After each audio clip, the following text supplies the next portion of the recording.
How you doing, guys? Welcome back to the Bon. Today we're going to make a drink called a fancy gin cocktail, and it's amongst some of the oldest known cocktail recipes. It predates the Martinez and therefore massively predates the Martini, but it is a very simple, elegant drink in that style. And if you're into your gins, it's a great way to showcase your good stuff. If you enjoy the channel and you haven't already, please subscribe and turn on all notifications so you don't miss any of our uploads. Buy that like button a shot, and I'll see you on the other side of the bar. All right, guys, just before we get to the bar, let's give a shout out to today's video sponsor, ZBiotics. ZBiotics Pre-Alcohol Probiotic is a bioengineered probiotic that you drink before imbibing to avoid feeling rough the morning after. Those in the know realise that it's not dehydration that leaves us feeling ropey, but it's actually the toxic byproducts of the alcohol that our bodies really struggle to break down. Then you should definitely stay hydrated, but ZBiotics is the only product on the market specifically engineered to give your liver a helping hand and break down all those nasty toxins that would otherwise leave you feeling rough the morning after. I received this box just before the weekend of my birthday. You know, the older I get, the more I find it difficult to get away with even a few drinks and not feel terrible the next day. But Saturday afternoon, I had a bottle of ZBiotics before we were due to have people over for drinks at a barbecue. Sunday morning, I was up at the crack of dawn, straight to the gym, feeling fresh as a daisy. My only regret is not discovering this stuff sooner. It could have saved a lot of wasted days, crashed out on the sofa, eating junk food, feeling sorry for myself. But now I know better, and you can try it too. Find out what a game changer it is by following the link in the description. And you can get 15% off your first order by using my code BONN at checkout. That's BONNE. Or go to zbiotics.com/BONN. All right, I'll see you back at the bar. All right, guys, so the gin cocktail, the improved gin cocktail, the fancy gin cocktail, they're all kind of synonymous with each other. We first saw them in print in Jerry Thomas's 1862 Bartender's Guide. But cocktail historians think they date back much further than that. And this was a time when European vermouth was not commercially available in America.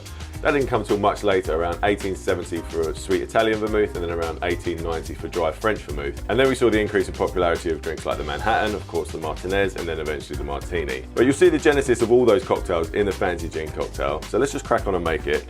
In the Bartender's Guide, it was a shake and drink. I know some people get annoyed when I shake cocktails that don't have any juice in. I don't have a problem with it, but I think actually in this case, I want to be able to taste the subtle flavours of some of the smaller ingredients, and I want to showcase the gin we're using. So I think stirring is going to be the way to go. So let's grab a frozen mixing glass. And we'll start with our first ingredients, which is bitters. Now, Jerry Thomas originally used Bocca's bitters. You can use Peychaud bitters. We are using Bitter Truth Jerry Thomas bitters. I'm going to start with 1 dash. Next up, our orange curacao.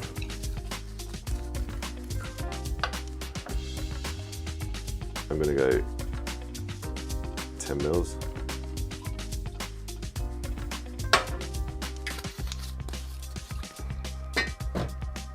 And then a bar spoon of simple syrup, so about 5 mils.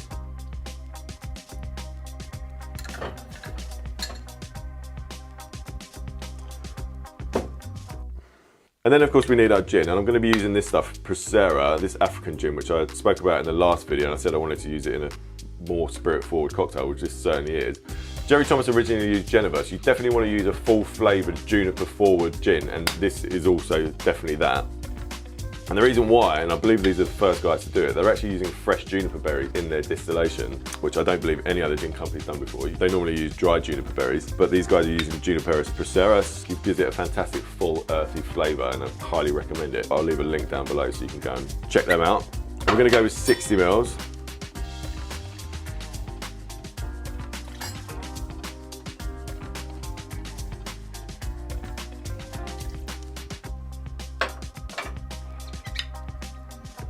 Give that a stir.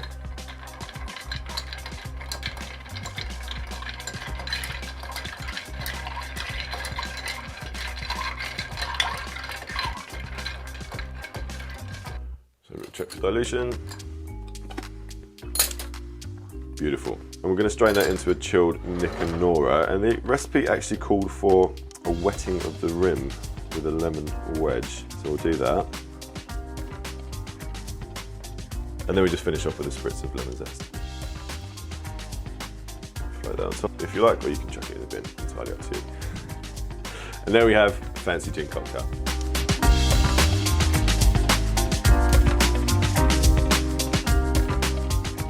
All right, let's have a taste.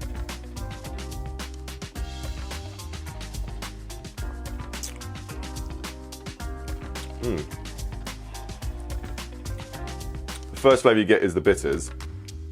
but they are nicely balanced with that dash of simple syrup. And you get a nice hint of the citrus from the zest and the curacao, and from the lemon juice on the rim actually. That's a really nice touch. And that lemon also brings out the subtle citrus notes in the gin. And of course the gin is the star of the show. It's got a very deep, earthy, nutty flavour, almost woody. One thing I've got to mention actually, there's often absinthe used in this cocktail in some recipes that I've seen.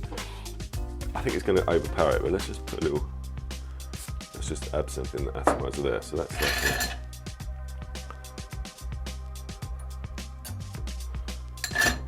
See what that does to it.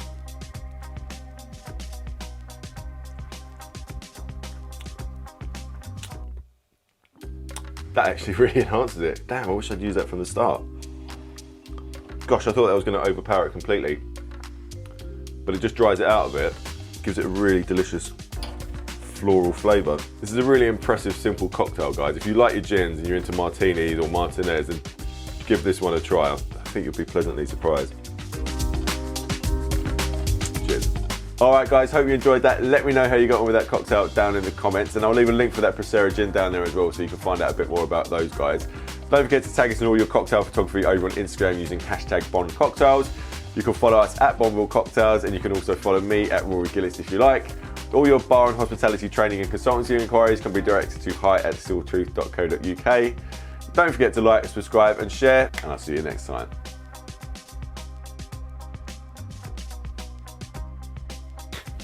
That'll do, won't it? And this was a time when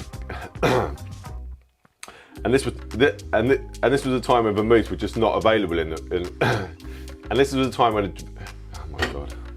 But cocktail historians believe it dates back much later than that, to the early but cocktail historians believe it dates much and this dates back to at least 1862, where we first saw it in print in Jerry Thomas's Bartender's Guide. Is that right? Is that right? All right, guys, so the gin cocktail, the improved gin cocktail, the fancy gin cocktail. No, fuck's sake, kind of synonymous with each other. They're all kind of. All right, guys, so the gin cocktail or the and then we saw the rising popularity of drinks like Manhattan, of course, the Martinez, and then eventually the dry man. And this was a time when European vermouth, was just, and then we saw, case, I